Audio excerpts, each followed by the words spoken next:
안녕하십니까. 소개받은 NH투자증권 리서치본부에서 글로벌 IT를 담당하고 있는 임지영 연구원입니다.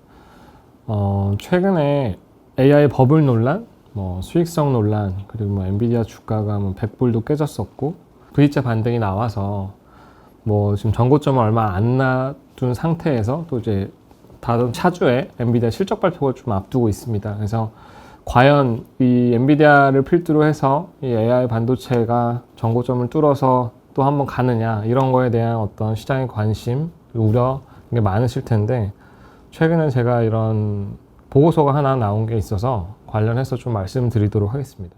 저는 이제 기본적으로 이제 본론에 말씀드리기에 앞서서 이 AI가 사실 엄청나게 장기 테마예요. 그리고 슈퍼사이클의 지금 이제 초입 구간이라고 생각을 하는데, 이건 과거의 어떤 인터넷 버블 2000년대 초반에 그리고 2010년도 스마트폰 사이클이나 이럴 때보다 또 훨씬 더 강하고 긴 사이클의 이제 시작 단계라고 보고 있는 거고, 지금 딱 현재 국면을 이제 한마디로 요약을 하자면, 그러니까 AI 모델 업데이트 속도는 굉장히 빠른데 컴퓨팅 파워가 그걸 못 따라가는 상황이고, 그 간극을 엔비디아가 지금 홀로 메꿔주는 상황이다라고 이해를 해주시는 게 제일 편할 것 같습니다.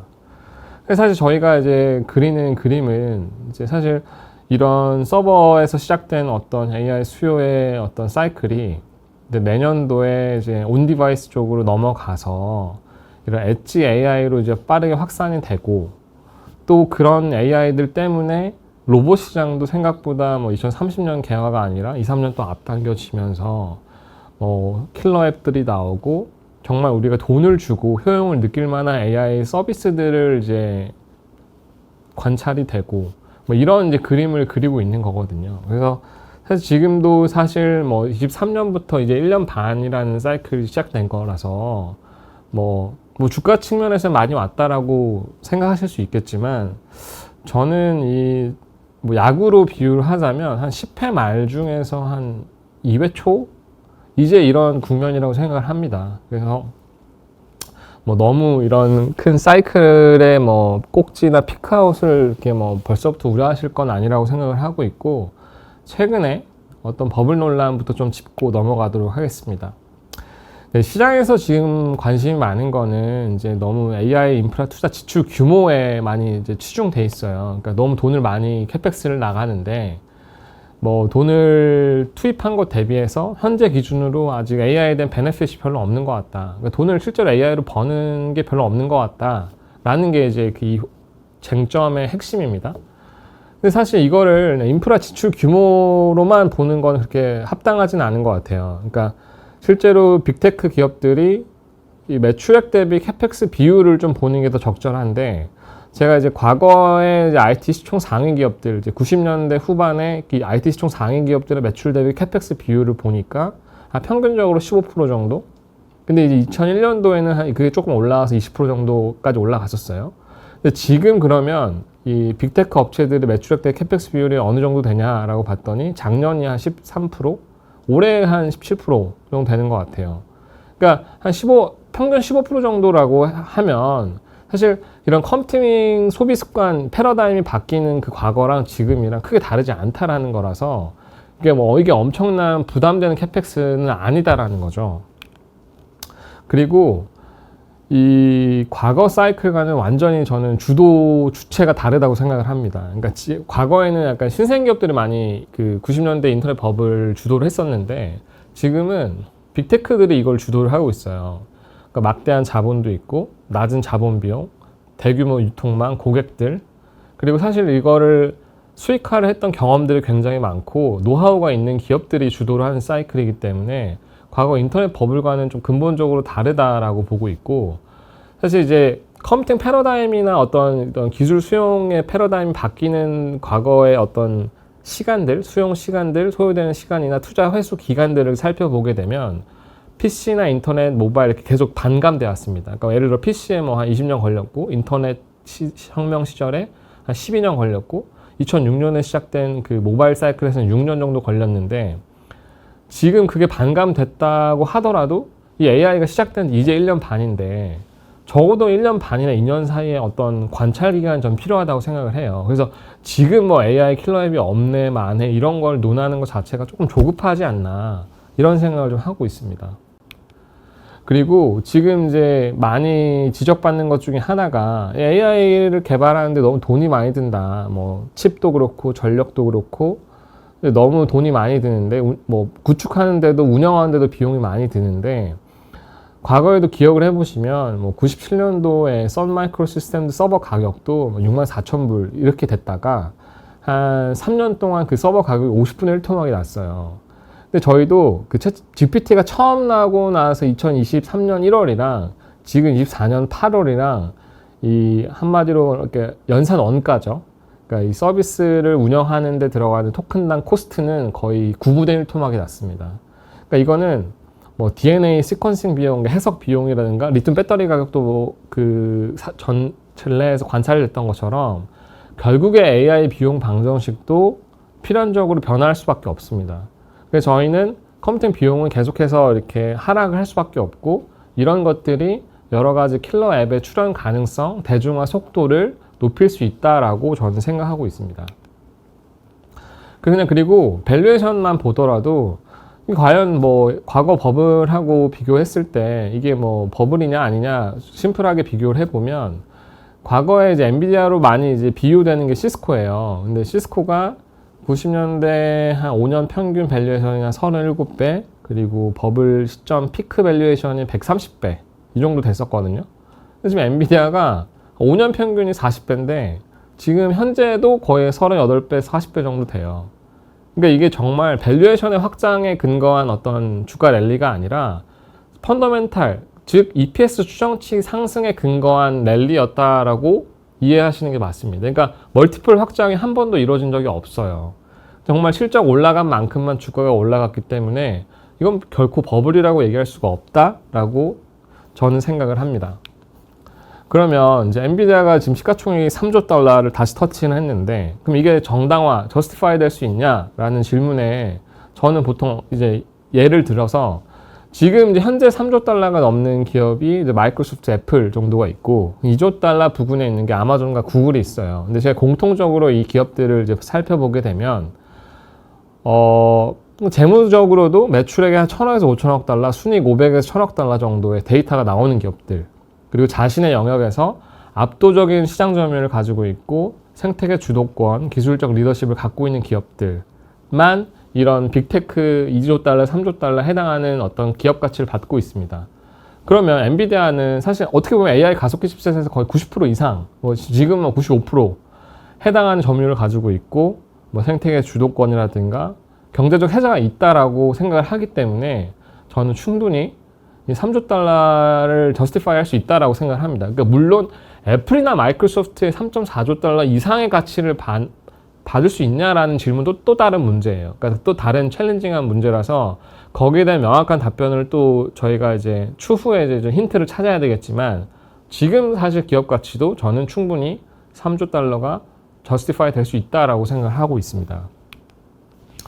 그리고 이제 지금 가장 화두였던 거는 이제 엔비디아의 차세대 제품인 블랙웰 관련돼서 뭐 지연이 있냐 마냐 이게 이제 지금 가장 노이즈인데 제가 이제 파악을 해본 결과 이게 지연에 대한 어떤 노이즈가 있었던 건 맞아요. 그러니까 뭐 설계 결함이니 뭐 양산이 지연이니 그러니까 뭐 한계분기라고 이제 인포메이션 보도에서 나왔던 한계분기 지연은 솔직히 말해서 저는 이제 합리적이지 못한 추론이라고 생각을 합니다. 저는 이제 대만의 어떤 테스팅 업체라든가 어떤 이제 서버 ODM 업체들이 이제 그 밸류체인에서 체크를 해보면 한계분기 지연 가능성은 솔직히 낮다고 보고 있고 뭐 길어야 2주, 뭐 정말 보수적으로 봐도 한 달 이게 좀 맞는 것 같고 이거는 사실 이제 차주의 엔비디아 실적 발표에서 명확한 소통을 해줄 거예요. 거기에 대한 커뮤니케이션을 하고 나서의 시장 분위기, 톤 자체가 주가의 변곡점을 만들 거라고 생각을 하는데 일단 설령 이게 2주 지연이라고 하더라도 저는 개인적으로 단기에 실적에 미치는 임팩트는 별로 없다라고 생각하는 게 지금 저희 엔비디아의 주 제품인 H 시리즈, H100, H200에 대한 초과 수요가 심하고 뭐 빅테크들의 실적 컨퍼런스 콜 들어봐도 여전히 AI 칩 부족이나 클라우드 캐파 부족 때문에 지금 어려운 상황입니다. 그래서 저는 고객사가 구매 계획을 변경하거나 갑자기 AMD 같은 경쟁사 제품으로 갈아타기보다는 뭐 한 주, 뭐 2주 기다리고 한 달 기다려서 블랙웰을 살 가능성이 여전히 높다. 이렇게 생각을 하고 있어요. 그래서 저는 블랙웰에 대한 어떤 이슈 때문에 주가가 흔들렸던 건 맞지만 지금 사실 V자 반등이 나왔기 때문에 그러니까 요 이슈 때문에 빠졌던 건 다 리커버리가 됐다라고 생각을 합니다.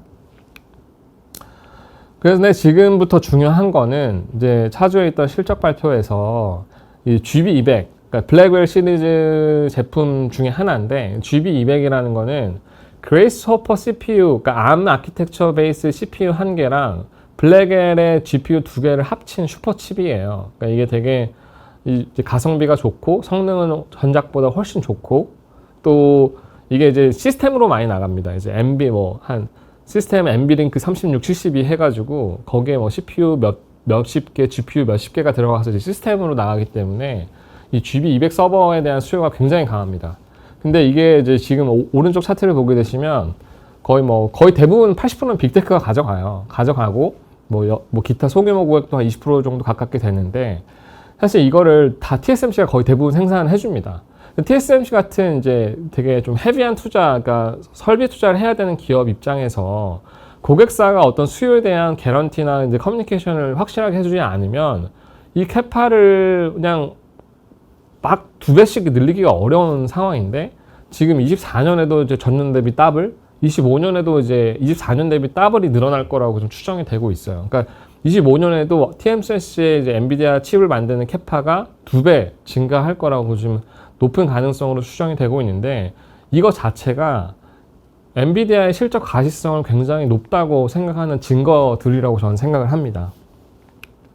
그리고 이제 엔비디아 밸류에이션도 이제 보통 한 30배에서 50배 PER 기준으로 이제 왔다 갔다 했었어요. 그래서 예전에 뭐 기억하시겠지 모르겠지만 비트코인 이때도 뭐 한 50배까지 받았던 경험이 있는데 그때는 사실 또 유동성이 풍부한 환경이었기도 했지만 2016년도, 18년도에 저희가 이제 뭐 한번 그러니까 반도체 사이클 한번 있었잖아요. 클라우드 사이클에서.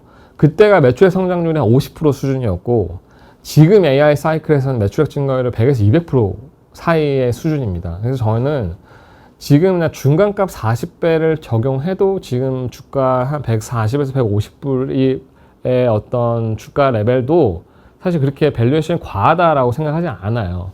근데 물론 이제 올해 기준으로 봤을 때 이게 이제 150을 전고점을 벗기고 더 추가 상승이 되냐 이거는 아마 제 생각에는 이 블랙웰에 대한 수요 추정을 좀 강하게 할 수 있는 어떤 힌트들이 나와야지만 좀 가능할 거다 이렇게 생각을 하고 있습니다. 그래서 사실 이 AI 연산 프로세서의 어떤 성능이나 어떤 플랫폼의 어떤 지위 이런 것들은 거의 저는 엔비디아가 경쟁사 대비 최소 2, 3년 앞서 나가고 있다라고 생각을 해요.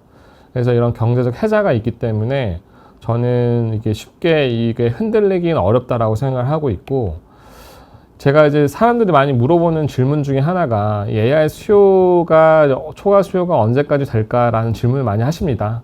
제가 이제 좀 우문현답으로 이제 이 장표를 하나 보여드리는데 이게 전문가들이 시장 규모를 최초 추정했던 거랑 실제로 그 시간이 흘러서 시장 규모가 어떻게 형성됐는지를 비교해 봤더니 PC, 인터넷, 스마트폰, 클라우드 그 사이클 때 저희가 평균적으로 한 30-40%를 과소 추정하더라. 그러니까 저희가 지금 시점에서 AI의 미래를 예측할 때 상상력이 부족한 거죠. 그러니까 저희가 상상하는 것보다 훨씬 더 시장이 커져 있는데 지금 시점에서 이제 저희가 추정하는 거는 항상 과소 추정할 가능성이 있다라는 거예요. 과거에도 그랬고. 그래서 저는 지금 뭐 연평균 몇 프로 성장한다 이런 것 자체가 좀 언더 에스티메이션 돼 있을 가능성이 높다 이렇게 생각을 하는 거죠. 그래서 저희는 이제 엔비디아가 뭐 사실 내년에도 이제 블랙웰의 다음 버전인 또 그런 차세대 반도체를 로드맵이 또 있고 그리고 저희는 그런 기술적 리더십을 계속 갖고 있기 때문에 엔비디아 아성은 사실 여기서 피크아웃을 논하기는 되게 어렵다 이렇게 생각을 하고 있고요.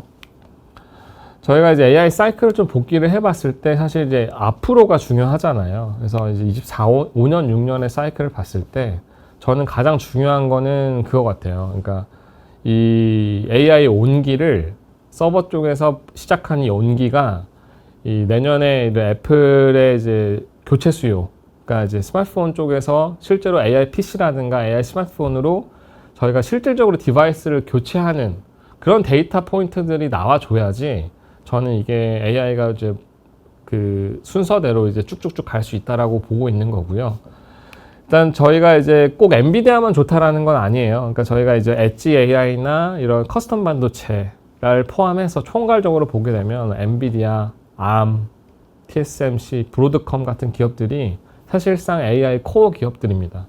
그래서 사실 이런 모든 종목들을 좀 우선 비중 높게 갖고 있는 반도체 ETF는 사실 이런 흐름에서 벗어날 수가 없어요. 그래서 그런 코어 기업들의 비중이 높은 ETF를 고르는 게 아마 그 ETF 수익률을 높일 수 있는 방안이라고 저는 생각을 하고 있습니다.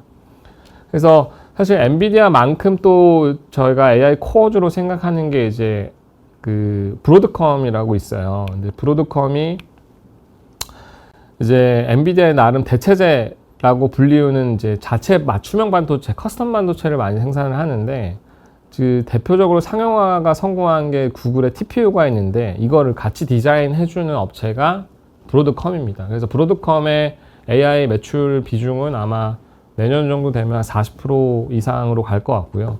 메타, 뭐 바이트댄스 같은 이제 다른 테크 업체들도 자신의 그 스펙에 맞는 커스텀 반도체를 계속해서 개발을 하고 있는 단계이기 때문에 저는 뭐 엔비디아에 준하는 정도 그 다음 버전으로 제일 좋은 AI 반도체 기업이 뭐냐라고 물어봤을 때 브로드컴이다라고 이제 얘기할 수 있을 정도로 경쟁력이 있고 엣지가 있다, 이렇게 좀 이해를 해주시면 좋을 것 같습니다. 그래서 저희가 이제 AI에 대한 반도체 관련해서 이제 수많은 업체들이 있는데 그 업체들의 이제 타임라인을 쫙 보시게 되면은 거의 대부분 25년부터 또 양산이 많이 돼요. 그래서 GPU뿐만 아니라 내년부터는 AMD, AG 커스텀 칩들이 이제 계속 개발이 되기 때문에 뭐 이런 종류의 반도체 코어 기업들은 계속 홀딩 하시는 게 이 AI 사이클에서 그래도 같이 부자가 될 수 있는 그런 지름길이라고 저는 생각을 하고 있습니다. 그래서 저희가 이제 AI 코어 주들을 좀 나름대로 이제 반도체, 네트워크, 소프트웨어 플랫폼 이렇게 기업을 정리를 해서 테이블로 좀 정리를 해 놨는데, 물론 이제 저희가 이거를 모두 다 좋다라고 말하기는 조금 어려울 수 있는 환경이긴 합니다. 왜냐하면 좀 시장이 계속해서 바뀌기 때문에. 근데 적어도 여기 있는 코어 기업들은 AI 수혜를 그래도 시장의 예상치 기대와 좀 부합하는 속도로 좀 빨리빨리 그 효과들이 확인되는 기업들이라고 좀 봐주시면 좋을 것 같아요.